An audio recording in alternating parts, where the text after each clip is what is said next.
Okay, so this is Calcat the Calicatster, and it is, this is, continuing the review of Transformers Earthspark, the complete first season, basically. I don't know if they do any more of this after this, or if it's just a one-shot Nickelodeon thing. The other one mentioned I had mentioned the other Transformer thing with the. Now the thing is going doing this. But I mentioned the other Transformer thing doing the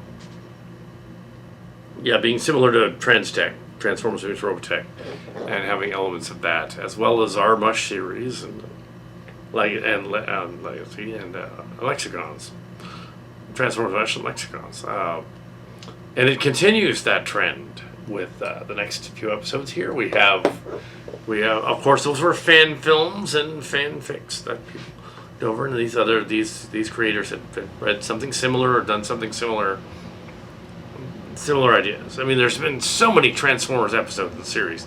They're bound to come up with things that are similar. So it's not that they got ours specifically because nobody got paid. And even if they did, it's like, well, Mush and Lexicons is based on other people's stories. They have to pay them, not me. That would make sense. So the first one is when they get out of the.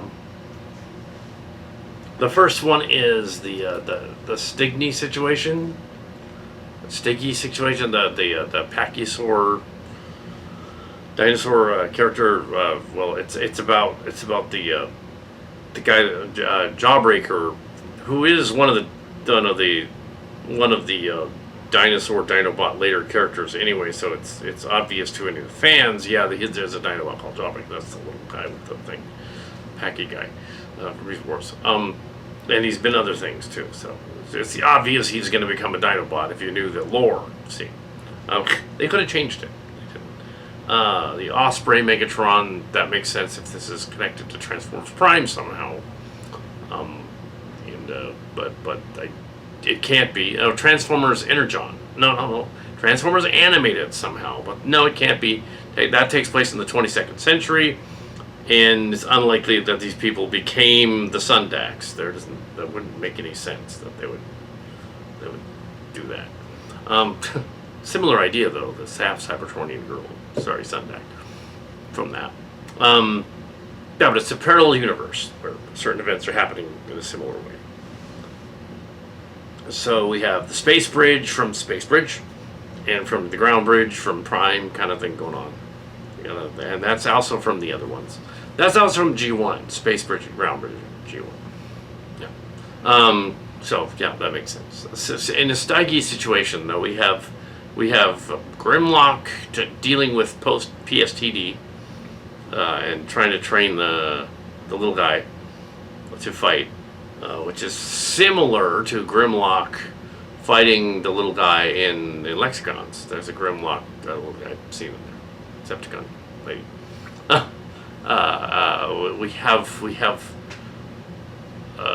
We have Seekers in this as well. We have Nova Storm, and that comes later. Nova Storm and Skywarp. Skywarp slash.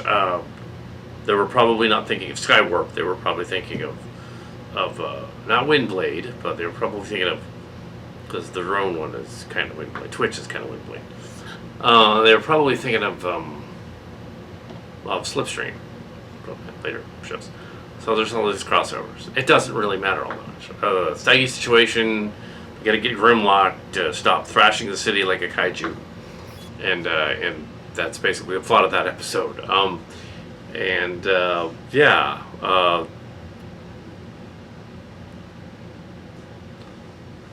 The kids, Mo and Robbie, have these cyber sleeve things from Quintus Prime. They found the Quintus Prime rock. The bad guys after the Quintus Prime rock, which he found in the previous one. Disarmed is about the bad guy trying to get the rock. Them somehow. The Seeker jets escape. Starscream and Lady Seekers escape. The guy doing Starscream does a very good job being a Starscream, whoever the voice actor is. It's very close to Starscream. and the current Starscream on our version, the Fruity guy or Fred Sees Bass would find that hilarious. That finally somebody did a Starscream right. Of course, that's just me playing Fruity guy. It's not actually anyone there. But yes, I find it hilarious. So yes. Yeah, yes, very good. Yes, Fruity guy, of course. He does want to challenge Megatron, of course. With disarmed. But that's in the Dweller. That's the next episode. I keep mixing these up. Disarmed is the one where the bad guy tries to get their powers, and they go down in there, and the kid's injured, and they try to get in the simulator room, right? Yeah, the simulator room, and they're trying to get to them in the simulator room and get his powers, and that's what that one is. That's there. So it's not a dream. It's that they're in the simulator room. And he's trying to get them, which it should occur to the Autobots at least, if not the Decepticons, that the Ghost is evil. They're called Ghost. The Decepticons are Decepticons. Okay, so the next one, What Dwells Within, that's the Dweller one. That's the Gabriel Kwan one. It isn't actually him, but we did something similar with the script by Gabriel Kwan. We don't know the guy. We did a Halloween special for all Transformers Mush around that time. We did a 2-hour Dweller in the Deeps movie with a possessed version of Skylings running around. Similar to the later episode, Redemption. Similar to that. So we had to do that. Ours was called Fallen Empire or something like that. What's the name of that one? Something like that. But Tragic Kingdom was later. Tragic Kingdom's later. That's Lexicon. Those Fallen Empires, I believe it was. So they go to in that story, they go to the Dweller homeworld, which is connected to the Liege Maximo homeworld and their planets and stuff. So we get to see that, and the Dweller planet that's in that area. They go there. They go to the Dweller planet. But in this version, they go to the Dweller, who is down and he's a sort of a Cthulhu type creature, like he is in the G1 episode Dweller in the Deep. So it's sort of a spin-off or a sequel. I don't know how it got there. I don't know how the ship got there and all that. They don't explain that. But I guess you just have to figure, well, it's there, and they have to get the spark, and that's when we see the Seekers helping out the kids down in the cave. There's that. The next one is Prime Time. Ha ha ha, cute. That's the one where they have to revive Robbie. So they have to go out and so Mo has to enter the Matrix, basically. She basically enters the Matrix somehow with the sleep thing. Bad guy, of course, figures out where the rock is, and he figured out how to get through. But they rescue the kid. They rescue Robbie from the Cybertronic prime powers in that one. Silly, but they also kind of do the Rainbow Bridge thing from Thor. And the hints at the space bridge, that there's a space bridge, another one, that the humans have constructed. So in the next episode, rushing through that, Stowaways is the one where Bumblebee is sent on a mission to infiltrate Ghost. And of course, everybody, the Maltobots follow them, the kids, they all go into the base, thus endangering themselves and everyone else, to find out about the bad guys and find out what they're up to, and the main bad guy, and the evil sister lady who was a cross between the evil lady Karen from the TMS stories and a cross between that and possibly my own sibling. It's funny, but no, she's not. She would never. My sister would never play a Transformer, even a villain one. But yes. Yes, it is similar though. They were probably thinking of that because in the original Trans story from the 1990s, it was she who my sister who said in the background, they should all just destroy themselves and kill themselves in the black hole in space. Flying to the black hole. There was a black hole scene. End of the scene that was actually left on the cutting room floor in I believe the Final Adventure was out, 1991. It was re-engineered for the redubs. It's in there. It's in there. But that's not what this is about. It's online if you want to see it. That line is gone. So yeah. But the black hole is there. So here we have the next one is the Battle of Witwicky. The town is called Witwicky, so I guess in this universe the Witwickies became famous enough to have a town named after them. Or as homage to the Witwicky. Could be an homage to the Witwicky from the other thing, out there. Starscream's banter with his sister seekers is hilarious. Very well done. Yes. And then, but that's not really. Well, they're kind of in the Battle of Witwicky. Battle of Witwicky is that the ghost people finally get to the farm and try to capture it, and the bad guy sister thing. And I found out about the space bridge in the previous episode. So she's going to use it, and the evil bad guy's going to use it. Bad guy leaves the device on the Karen and then jumps through the space bridge. He's supposed to be like Dr. Arkeville from the G1, but because everybody's 40 years older, and it can't be because he'd be long dead because Arkeville was old, so he's Strawberg from our series, but he's actually, it's 20 years later, so it would be like, yeah, he's Strawberg basically. So Mandroid is Strawberg. Definitely some Strawberg-like. Maybe Strawberg in this. Maybe it's actually the other guy, because Strawberg's boss, who was shot by the fusion cannon into space by Devastator, load him to come in and fire him. That could be this guy, the Mandroid guy. If Strawberg hadn't shot him, this guy would be that guy. So it's canon with our fan films. Interesting. He's sort of B.D. Edwards from Robotech the Sentinels. Kind of the same idea. And he jumps into the space bridge at the end. He gets sucked into the space bridge, leaving the sister with the device thing that's melting her. The Karen is melting her because she's a Karen, of course. And then we have, which makes it incredibly dated, the story. Then we come to the two-part finale, the Last Hope. And at no point did they say light our darkest hour, although they kind of should have. The Last Hope is basically a shot-for-shot remake of the scenes from Transformers Prime, the finale, where they went before they went to the Beast Hunters universe and they blew up the tower. But it's also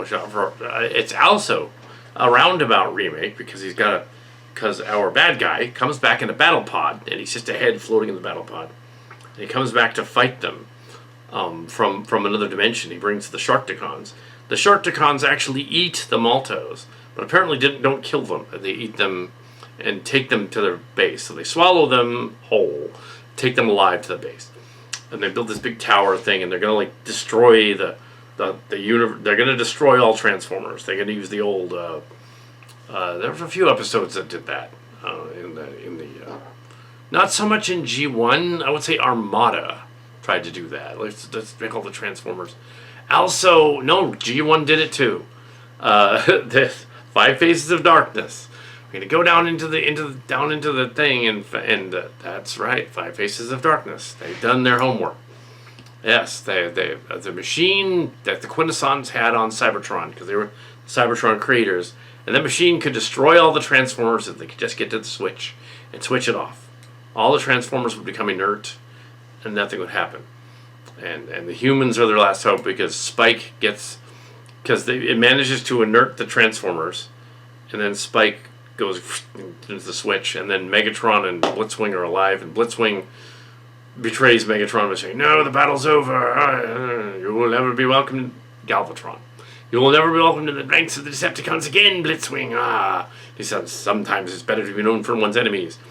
So, if you know that episode from G1, you know that this story ends with the Decepticons saving the Autobots at the end, which is what happened in there. And also, it is remarkably similar to the ending of Lexicons. in which the raiding party is leaving the ship through the dimension gate. To get to the warp gate, it's a space bridge. To get back from the warp gate and get to their universe, everybody's shooting at them, and finally some of the bad guys turn around and say, we're going to help the good guys out because we want to get off this rock too. So they basically do that kind of thing. Get off this rock too. And only to discover that at the very end, when Springer of the other universe, in Lexicons, gets out, that he has been the Springer the whole time in one of the other timelines. And he shows up and meets the other Springer at the end that survived the other timelines. So he appears in the end in Transformers Kingdom, basically at the end, which is it's a twist. What a twist! We're actually watching. Actually, we were watching Kingdom the whole time in Lexicons. You weren't watching all Transformers. You were watching Kingdom. At the end, Kingdom ends, and then it goes into the regular universe. But yeah, that's a neat twist. But here they didn't quite do that. Here they had their powers from the other Prime, and they were able to reactivate all the Transformers using the power of their thing. And yeah, they didn't do it till out of one thing. That's one thing I would have thrown in there. Just to harken back to the movies, I would have had the kids say, "Light our darkest hour." Ting. Psh,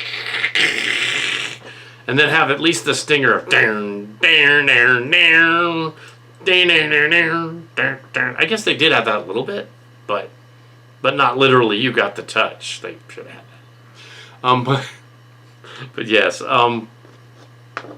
And for all the right wingers complaining about that one little scene, that one character, two little scenes, the character introducing herself as a trans person, and then the character 5 or 6 episodes later saying she met a transhuman. It's like, why are they complaining about that? It didn't have any bearing on the story. She happens to be trans. What was their problem? She happens to be trans. So what? She doesn't indoctrinate anybody into the nothing like that. She just happens to identify as them. So what? I'm just like, what were they complaining about? At the end of the story, the little kids kind of save the universe. What is funny though is it is kind of in the Rescue Bots universe, because at one point the agent man whose sister was fried by the bad guy when he was Space Bridge. He turns around and he goes at one point he goes, "Rescue Bots to the rescue, to the alert." I don't know why he said that. The actor just said that line in there just to throw that in there. Rescue Bots. That's funny. Yeah, so I'm not familiar with the preschool one, but I know of it. I know that it happened. It was a thing. But that is funny to reference that. And then he made a siren noise. So apparently when they were in the studio doing that line, he was like, "Oh yeah, leave that in." It's not in the script, but it's funny. Let's leave that in. Yeah, so a little bit like Space Bridge. The only thing that would have made it more like Space Bridge is that the kids got into another battle pod and fought him. Because Strawberry got a hold of an Invid shock trooper that had fallen through with the STF-3. So they had an Invid shock trooper, and a battle pod fell through, and Chip Chase took command of it. And G1 Chip Chase from the wheelchair has never reappeared in anything. So apparently in Transtech, that's the end of his character. But he does destroy Strawberry. He melts him. A la the melting scene in the melting exploding scene in Raiders of the Lost Ark. His face melts off. And he becomes like an album cover. Well, he basically he melts. He gets blasted in my story. And in animation, it's really cheap animation. It's like 10 frames a second, I don't know, whatever it is. It's really, really slow. And he becomes briefly for a few seconds a Ghost Rider looking image, like the ghost head. And then he becomes an Iron Maiden cover. He briefly becomes an Iron Maiden, then a ghost head, and then Hellraiser, and then he melts. It's gone. But But he isn't really. He just kind of looks like. But in this version, he's a floating head, which is actually gorier. But the last part of this is actually gorier than Transformers Kingdom. Actually quite creepy and messed up. It's like, wow. They're not complaining about that. The guy's a floating head in a giant pod. Ew, this is messed up. Because when he went into the space bridge, it had been a year for him, and he'd gone to the Quintessa, the Sharkticon planet. Ew, Quintus Prime is dead. I'm too familiar with Quintus Prime, but he's one of the 13 Primes. The 13 Primes actually comes from before the Michael Bay movies, but after the G1 series. It's from the Armada series, I believe that was the 13 Primes. It's from the Unicron trilogy. Yeah. And he just copied it. The Allspark is too. And the Sparks are from Beast Wars. But the Allspark is from that. And the Allspark looked different in that. It was a tetrahedron looking thing. It didn't look like a... It looked more like the thing in Transformers Animated. Yeah, it looked a little more like that. Like a decahedron thingy. Do I have an Allspark in my dice collection? I think I do. Let's see.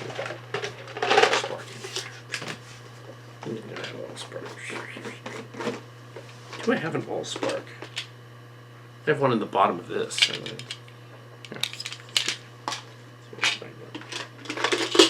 Allspark. Excellent. Here's one. Here's an Allspark for you. Yes. Here's the one from Transformers Prime. Transformers Animated. And the one from Michael Bay is a cube. Yes. Dice collection. So a lot of our early stuff was dice game stuff. These are like dice going back to like Pine Hill. There's a lot of dice in there. Not full though. Some dice was given away. And these others are lab dice from the newer boxes of dice are from recent like comic shows. Comic shows. Enthuse Awesome Refuse was mentioning this show, saying, yeah, the last part's good. Yeah, and he was right about the finale. It's kind of messed up. It's kind of like a messed up album cover or something. Very hardcore. It was pretty messed up. It's like the Sharkticons just ate a guy. And then another guy. They would have been dead, but... oh well. The only thing that makes it make sense is if their mouths were so big that they just chomped them in their hole and it survived somehow. But it doesn't make sense. But it's a cartoon, so a lot of it doesn't. So the right wingers complaining for no apparent reason that there was a character who is gender binary is stupid. Non-binary is stupid on the part of the right wingers. Anyway, there's my review of the whole season so far. I don't know if they're going to do a season 2. I think they're planning on it, but I'm not sure. I think so. I think they might do it. But now that we've had the writer's strike happen right afterwards, it looks like the writer's strike was going on when they were airing the second half of this in June and July. So yeah, they just aired the whole thing during the writer's strike just to put more content on Prime so people keep watching. But yeah, so a lot of things are held back. We have... I didn't miss anything. Disarmed. Actually, the arm gag is from Trans Tech as well. And from the Trans series. We're always trying to cut some robot's arm off to make it funny. That's also from that. So you have lots of things going back. Cross-pollination in this fan idea. And it's probably not necessarily that they read our stuff. It's that they read stuff like it. And they're like, oh, that's interesting. Let's do that. The Dweller thing, though, they read it. That was a very popular Transformers Lexicon short story, that Dweller did. So, that was based on the G1 one. So yeah, I can see why they would do a version of that one. Theirs is much shorter. If you want to check out the Fallen Kingdom, you can see the whole Fallen Empire, whatever it is, something like that. I think it's Fallen Empires. Yeah, creepy Halloween episode that we did. It's a movie, so it's a movie about the Dwellers. Autobots being threatened by the Dwellers. It's fun. It's spooky. Spooky haunted house movie. And they did it right. Yeah. See, that's the trick when you have a haunted, Alien was originally about a haunted house. It was on a ship. They go find something that they bring a monster up to the ship, and it basically is threatening. It's a monster. So it's that they went to the haunted house and released the monster. That's basically what the story's about. And Aliens is an action adventure, a war movie with happens to be a monster there. Not so much Alien 3. That was just a rock video with occasionally weird like imagery in a prison setting. So it was a prison rock video. Alien 4 was a mess. I'm not even sure what to make of that one. Anyway, so Alien versus Predator, those just fun, silly mess, Let's just do whatever. And then went off the rails from there. So you have those movies whereas with Transformers, you don't necessarily need to go off the rails. You just have a goofy sort of setting with robots. And as I said before in my other half of this review, they're all non-binary. They're robots. They're not male or female. They're robots. They can program themselves to have a voice box or whatever. They wouldn't even technically have gender at all, really. It's just that they're programmed that way. So you could say they're programmed, I guess. But as Mark's Cards pointed out, they don't really have gender. They wouldn't reproduce. They wouldn't need to do it that way. They could just build another Transformer. The sparks don't allow them to reproduce or reproduce by budding, as some of the fan films suggested, which is G1. Or the Beast Wars, the protoforms that way, reproduce that way, as this one suggests. But yeah, they wouldn't have. So you wouldn't necessarily have Transformers that would go. You could have 2 males or 2 females or whatever. We did that in Transformers. We had, I did that in the beginning of all Transformers Much. I had 2 characters who were identified as male, and they built a robot. One of them became budded and pregnant, and it had a robot. It became female while it was pregnant, and then it was male again. Sorry, we already did that back in 2020 in the story. We didn't show it; we just implied it. And then the baby grows up to be Rakshi, the hero bat, fighting the giant robot in a very similar way to how the girl beats up on the bad guy in this story. She beats up on Shockwave and then the bad guy. Very similar. So, and Shockwave, there's an evil Shockwave in it. Also a cow cat sounding voice, but I don't think it was. But Wheeljack in this totally sounds like Clint Cowpoke. I don't think it was, but it really did sound like it. It was a good job doing the Clint Cowpoke voice. Yee-hoo. And actually, the toy of the Stunticon in this is a Wheeljack, just slightly changed. They didn't bother doing a different mold. They just colored it different. So yeah, the breakdown is just Wheeljack. So that's kind of a cop out. Yeah. G1 breakdown is, I think, a Porsche or a Ferrari. What is it? It's a Ferrari. Yeah. The Porsche is dead end. I know. There are 2 Ferrari. There's like an Enzo and another one. Yeah. There's an F1 Formula. That's a drag strip. Of course, Motormaster, who's a Peterbilt front nose truck. You got Dead End breakdown. Wild Rider is a Porsche, like a Porsche 928, and breakdown is a Lamborghini. It's a Lambo. It's a small Lamborghini. Should be the same size as Sideswipe Sunstreaker. It's a Lamborghini. And Countach. I think it's a Countach actually, because he's got that fin. The third one there is a Wild Rider, and he's a Ferrari. Yeah. I think that's how it goes. Anyway, so yeah, in this one they don't have all. Let the Decepticons out to help them fight the bad guys. And the Decepticons you think are going to run away, and they don't, and they do the Transformers Prime thing at the end. Yeah. Overall, Earthspark works as a story set in its own universe. If you take it as, okay, it's not canon with the other ones.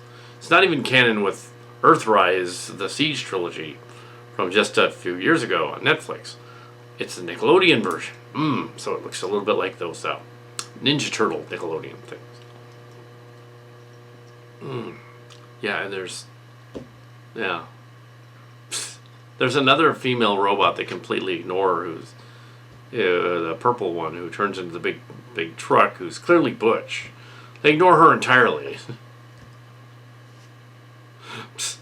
The motorcycle guy, well, he's got a thing for the other one, but I think they're all related, so they kind of can't. They're kind of like cousins or something. Be a little disturbing. I think you're supposed to be brother and sister. So no, they're not screwing around. That'd be weird. But yeah, Transformers Earthspark. Yeah, except for some of the strange imagery, horror imagery of main bad guy getting different parts stuck on him, just like Strawberry Metal Shot. That's just like that. Becoming more and more machine than man. Oh. Which we were kind of cribbing from Robotech and from Terminator. Oh yeah. We didn't originally. And yeah. Robotech and Terminator. It's always meant to be Trans-Tech. Hence Transformers meets Robotech. Earthspark.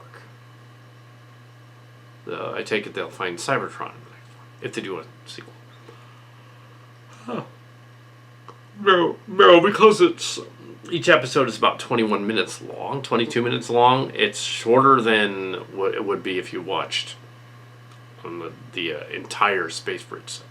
A little bit. That was about 23 episodes, it turns out. 30 minutes long. It was longer. There were 3 90-minute. There were 3 movies that were 3 hours long. A little over 3 hours and a half long. They're longer than this. I didn't have any commercials in mine. This didn't have any commercials either if you have the Prime. I'm showing any commercials. But yes. Okay. I looked away as I was looking at that. But so what happened is apparently they aired this out of sequence. But it's in sequence on Amazon Prime. So I was just pointing out that some of the episodes were aired later than other ones, and it created a weird sort of a backlog of like 3 or 4 episodes, including the mid-year finale, being aired along with the other ones later on the channel, which is weird. I don't know why they did that. So it must have been very confusing to jump from Home to Warzone and Last Hope, because there was a lot in there that they missed. So I don't know if they made like a movie that stuck Home and Warzone together. I don't know if they did that. I don't think so. So they messed up when they're airing them. But they're in sequence, they're in order on this channel, on the Prime Video channel. So that's all I was saying. So yeah.